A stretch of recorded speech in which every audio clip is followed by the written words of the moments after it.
As your parents' adopted daughter, Maddie has just as much legal right to inherit their assets as you do, Olivia. The paperwork is all in order.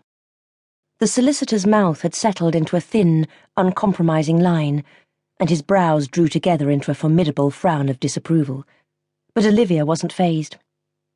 Her thinly plucked eyebrows rose over heavily made-up eyes, attempting a look of injured innocence. "But if she's no blood relation, shouldn't I at least have the larger portion?" Olivia's face was cold under the thick layer of foundation, her expression one of clinical detachment.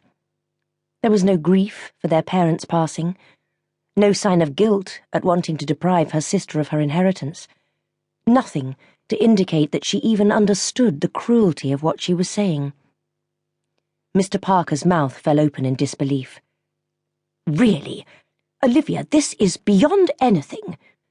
He turned to Maddie with an apologetic gesture, clearly floundering in the face of this unexpected turn of events. He began to fidget with an elegant silver fountain pen, capping and uncapping it. "I'm at a loss for words," he added, unnecessarily. Maddie decided it was time to come to his rescue.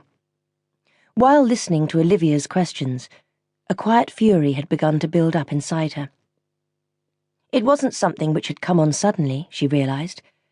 The anger had been increasing steadily over the years, but she had always reined it in out of respect for their parents. Now there was no longer any reason why she shouldn't let it out, and the rage gave her the strength to deal with this now, once and for all.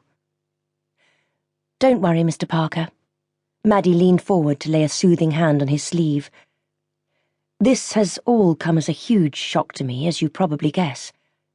But it's made me see one thing clearly. Olivia is not, and never has been, a sister to me. No matter what I did, the two of us couldn't get on.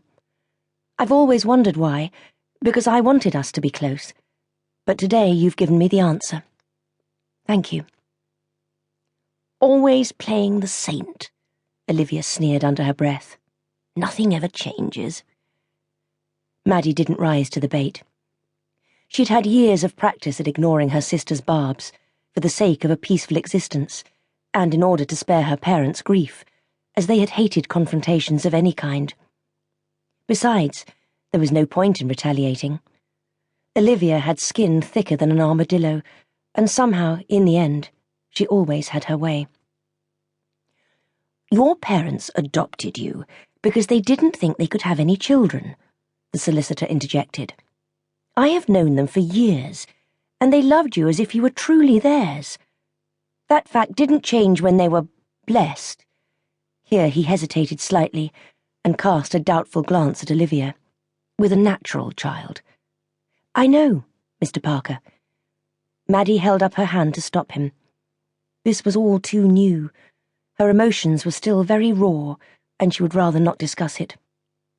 All she wanted was to escape from this room, this house, and Olivia's presence. "I agree. I couldn't have had a better mum or dad. They gave me what I needed most when they were alive. Their love. I don't want anything else from them now. Let Olivia have it all. It doesn't matter." "But, Maddie, of course it matters. We're talking about a substantial sum here." The stunned expression had returned to the man's face. "No, I'm serious. I know her better than anyone."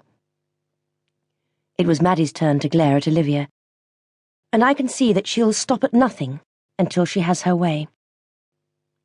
Olivia turned away to study her immaculately painted talons, as if the discussion had nothing whatsoever to do with her, and she hadn't been the one to set the cat among the pigeons in the first place. Maddie clenched her teeth together hard. "There is nothing Olivia can do," Mr. Parker protested. "It's all legal." "I don't care. I don't ever want to see or hear from her again. So if you would be so kind as to help me remove a few personal items and keepsakes, she can have the rest. You'll take care of the paperwork, right?" Maddie was seething, and she could feel the red-hot lava of emotions bubbling up inside her, waiting to erupt.